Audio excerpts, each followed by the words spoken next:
Hi, I'm Stephanie Esquivel, and I'm excited to be a part of the second part of the interview process.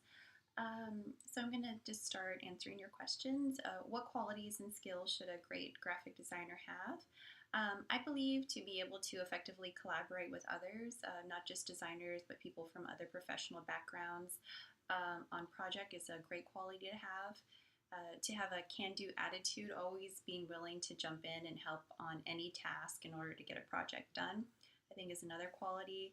To be a team player, being able to listen to and effectively communicate and execute a client's vision of what their product wants to be. I think as far as skills go, I think you need to have a great handle on typography and how to use it to create a visual hierarchy for the viewer, a good handle on color theory, composition, to be aware of current design trends and being able to integrate them into your designs, I think are another great skill to have. The kinds of projects that I'm interested in design projects that are associated with film and music. That's because I believe that these mediums allow you as a designer to be more creative and take more risks in the design process. I also like the storytelling aspect of that. I'm very interested in storytelling. An example of a time that I've collaborated with a team member who had a different vision than mine and how I overcame it. An example of that would be I had a project in grad school. We had to do the branding of an event that was going to go on.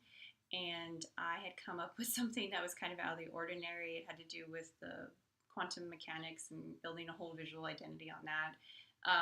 But another person in our team had come up with something more simple and kind of more relevant. We were doing an event surrounding tacos.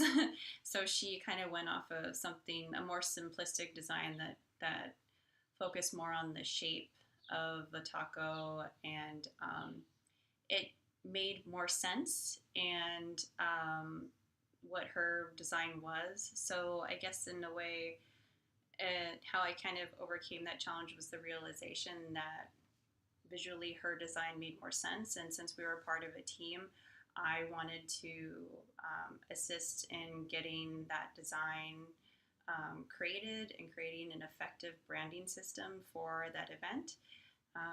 So that's how I overcame that challenge, was just the realization that, sometimes people's designs makes more sense, and sometimes you need to come to that realization that not all of your work is going to get chosen and it's going to be seen in the final product. But as long as I can contribute to that and help get that vision executed, then that's all that I need.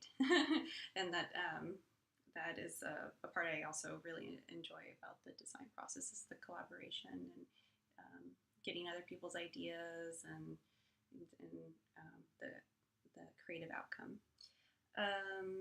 How comfortable am I with Photoshop and After Effects and Premiere Pro?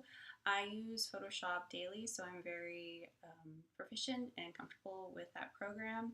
After Effects and Premiere Pro, I use that a lot in my master's program because I made a student film. I don't show it that often because it's kind of weird.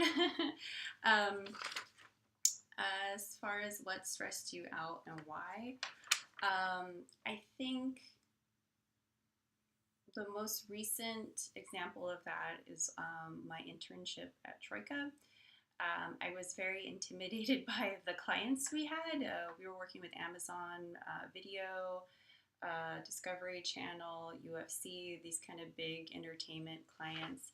And I was just stressed out because I really, really wanted to perform well and to create quality work, and especially for these big names.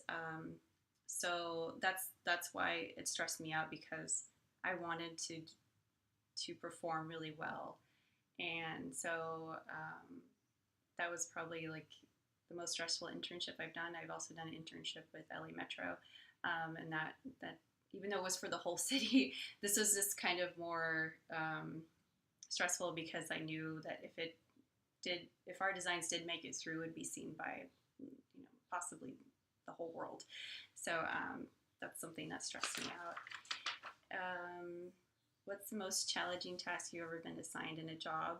Um, I was going to give you an example that was design related, but I'm going to give you an example that goes back to my science and research background. I was working at UCLA and I had to recreate a biological assay that someone had also created, but they had won a Nobel Prize for. So I was pretty much recreating Nobel Prize winning biological assay that was going to be used in our lab. So I had to figure out how that person did it because they had published papers on like the data and like how they kind of did it, but they never gave the specific way as how they accomplished this biological assay. And so I had to run experiments and do all sorts of calculations and yeah, try to replicate Nobel Prize winning work. So I'm a little over 5 minutes, but